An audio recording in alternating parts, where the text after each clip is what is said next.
Thank you all for coming out. I know we have to do this because it's such a large room, but I hate microphones. They're so informal. Thank you all for coming out. Thanks for having me down at Warwick's. Before I get started, I have some business I have to take care of. So, hold on. You all turned off your cell phones, right?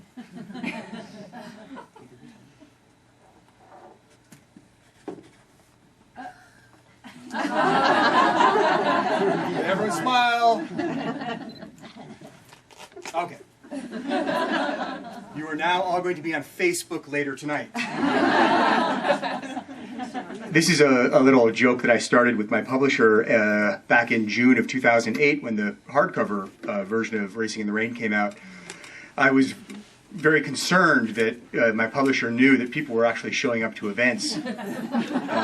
So every event I would take a picture with my camera and I would send it off to my publisher, and of course I would CC my wife so she knew that I was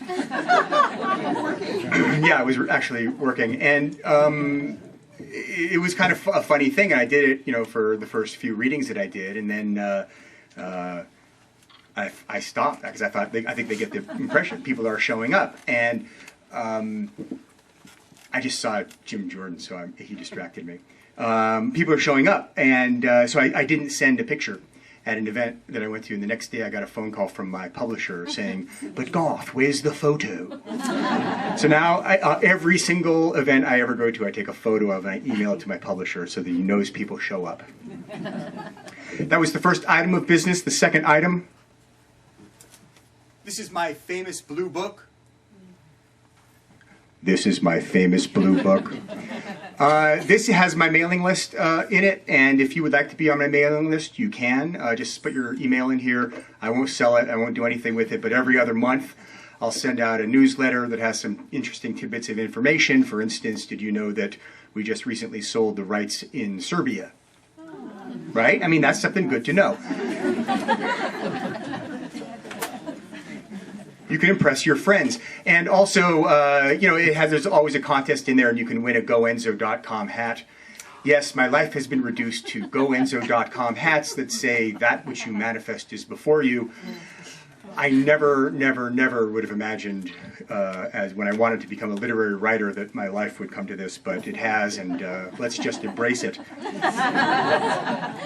The third order of business is I do, and I'm not just doing this because Jim Jordan is here, but I do have to give a shout out to my automobile sponsor for this particular Southern California tour that I'm on.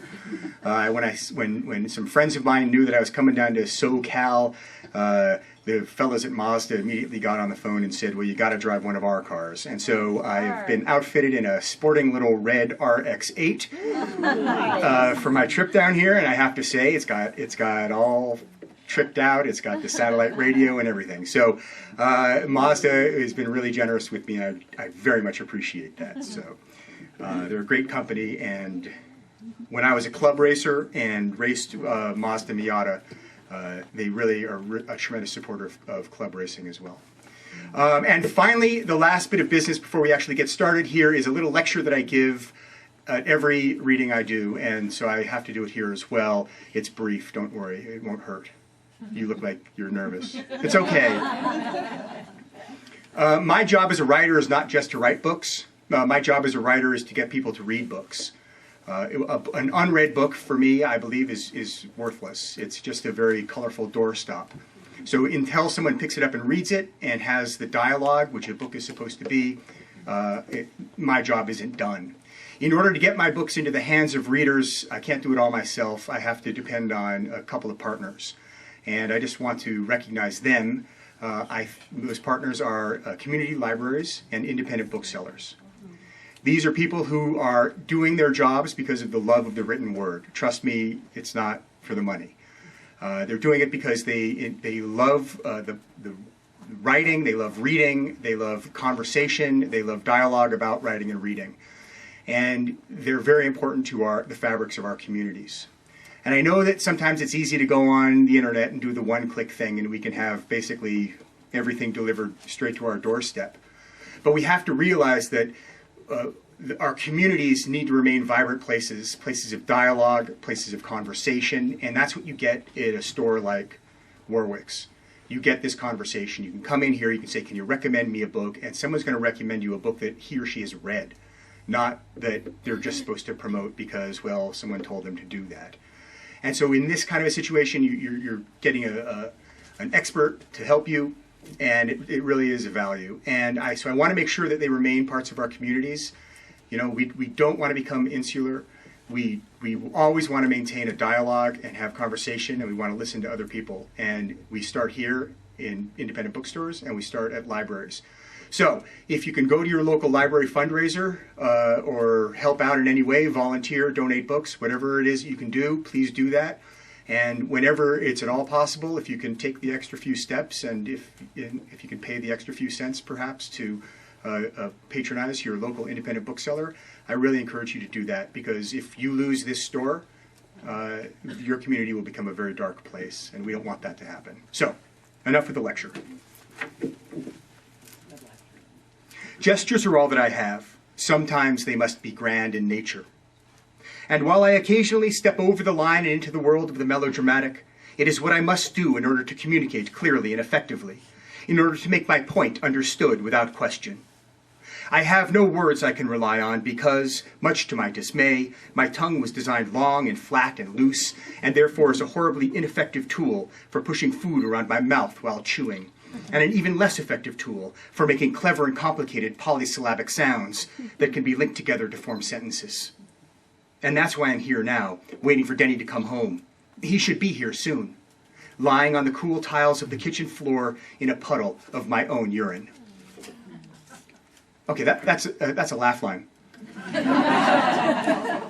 You guys you're being a little too strict. Let's try this again, hold on. Lying on the two cool tiles of the kitchen floor in a puddle of my own urine.